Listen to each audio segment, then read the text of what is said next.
So let's say you get a test question and it asks you about a child who comes in with a rash. What type of microorganism can cause this?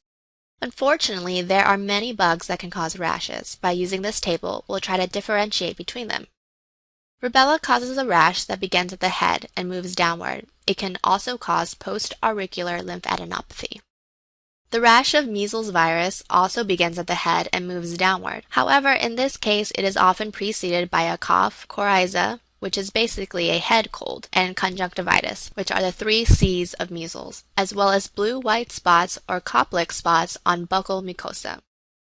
VZV causes chickenpox, in which the rash will usually begin on the trunk and spread to the face and extremities. What's important to keep in mind with chickenpox is that lesions will appear to be of different age, so some lesions will appear to be new while some appear to be older. HHV6 can cause roseola, which is a macular rash over the entire body. This usually appears several days after a high fever and usually affects infants. Parvovirus B19 can cause erythema infectiosum, which is also called slap cheek disease due to the red rash seen on the cheeks of patients. Strep pyogenes causes scarlet fever, which is an erythematous sandpaper-like rash with fever and sore throat.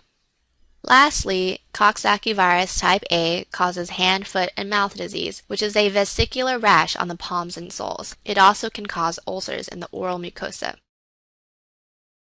We've already covered each of the sexually transmitted diseases earlier in these talks, but let's go through them now as a group. Gonorrhea is caused by Neisseria gonorrhea. Symptoms include urethritis, cervicitis, pelvic inflammatory disease, prostatitis, epididymitis, arthritis, and a creamy purulent discharge. Syphilis is caused by Treponema pallidum and progresses through 3 stages. Primary syphilis is characterized by a painless chancre, while secondary syphilis often presents with fever, lymphadenopathy, skin rashes, and condylomata. Tertiary syphilis is a later stage of the disease and can present with gummas, tabes dorsalis, general paresis, aortitis, and Argyll-Robertson pupil. Chancroid is caused by Haemophilus ducreyi and presents with a painful genital ulcer and inguinal adenopathy. As mentioned before, you can remember that the ulcers are painful by remembering that with ducreyi, you do cry.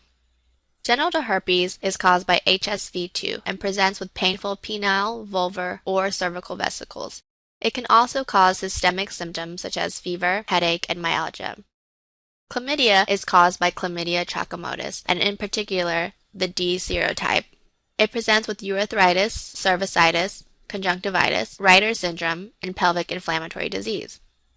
Reiter syndrome is also known as reactive arthritis, and it can also include urethritis and conjunctivitis.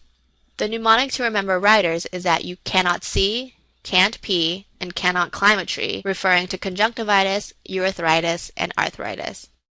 The L1 through L3 serotypes of Chlamydia trachomatis can cause lymphogranuloma venereum, which presents with genital ulcers, lymphadenopathy, and rectal strictures. Trichomoniasis is caused by the protozoan Trichomonas vaginalis. This presents with vaginitis and strawberry-colored mucosa. On a wet prep, you'll see corkscrew motility with this infection. Possibly the most infamous sexually transmitted disease, AIDS, is caused by the virus HIV. As you surely know by now, this can make patients more susceptible to opportunistic infections and also can cause Kaposi sarcoma and lymphoma. HPV viruses 6 and 11 can cause condylomata acuminata, which is basically genital warts, with coilocytes visible on microscopy. Hepatitis B virus is basically the only sexually transmitted hepatitis virus. Its most notable presenting symptom is jaundice. Lastly, Gardnerella vaginalis is not really a sexually transmitted disease, but it is included here for the sake of contrast. Bacterial vaginosis is non-inflammatory and causes a malodorous discharge with a fishy smell. It is diagnosed by a whiff test and the presence of clue cells on microscopy. On a similar note, the sexually transmitted diseases, chlamydia and Neisseria gonorrhea, both cause pelvic inflammatory disease. Chlamydia trachomatis is the most common bacterial STD in the United States, so it's important to be familiar with PID. PID is characterized by cervical motion tenderness and a purulent cervical discharge. It may also include salpingitis, which is inflammation of the fallopian tubes, endometritis, hydrosalpinx, which is a distally blocked fallopian tube filled with serous or clear fluid, as well as tubo-ovarian abscesses. If left untreated, it can cause Fitzhugh-Curtis syndrome, which is an infection of the liver capsule that shows as violin string adhesions of the parietal peritoneum to the liver. The salpingitis caused by PID is a risk factor for ectopic pregnancy, infertility, chronic pelvic pain, and adhesions. On this slide is a list of the infections you're most likely to get from being in the hospital. CMV and RSV are very common in newborn nurseries. E. coli and Proteus can both be acquired through urinary catheterization, and Pseudomonas can also be acquired through respiratory therapy equipment. Hepatitis B virus can be transmitted via renal dialysis. Candida can be transmitted by hyperalimentation or overfeeding, and Legionella can be transmitted by water aerosols, such as those found in ventilation systems.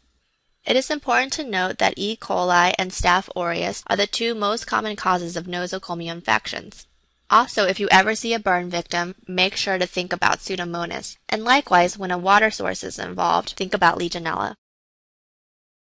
Here's a list of bugs that can infect unimmunized children. As far as the step 1 is concerned, you should probably only suspect these if the question states that the child is from another country or has not received immunizations.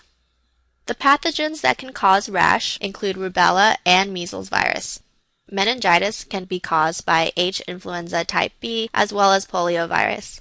Pharyngitis can be caused by Corynebacterium diphtheria, and epiglottitis can be caused by H. flu type B. We've covered the physical and lab findings earlier in these talks, so I won't go over those again here. This final slide of the systems section of First Aid Microbiology is probably the most important one for your test. It's very high yield to remember the associations between the pathogens listed on the right and some things they're associated with listed on the left. If a patient has pus, empyema, or abscess, think of Staph aureus. Haemophilus influenza can cause pediatric infections, and Pseudomonas is most common in patients with cystic fibrosis or in burn victims. If a question mentions sulfur granules, you should think about actinomyces. Patients with traumatic open wounds are susceptible to Clostridium perfringens, which can cause gas gangrene, whereas those with surgical wounds are susceptible to Staph aureus infections. Pasteurella can be caused by a dog or cat bite. Any patient with red currant jelly sputum likely has a Klebsiella infection. If you see a positive PAS stain, you should definitely think of Whipple's disease. Group B strep affects babies, so if you see sepsis or meningitis in a newborn, think about this form of strep. Healthcare providers can be susceptible to hepatitis B virus from a needle stick. Fungal infections in diabetics can be caused by mucor or rhizopus infections.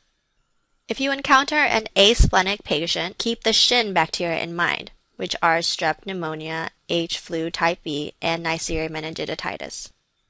Chronic granulomatous disease can be caused by catalase-positive microbes. Neutropenic patients are susceptible to Candida infections and Aspergillus. And if you see a patient with bilateral Bell's palsy, make sure to think about Lyme disease or Borrelia burgdorferi.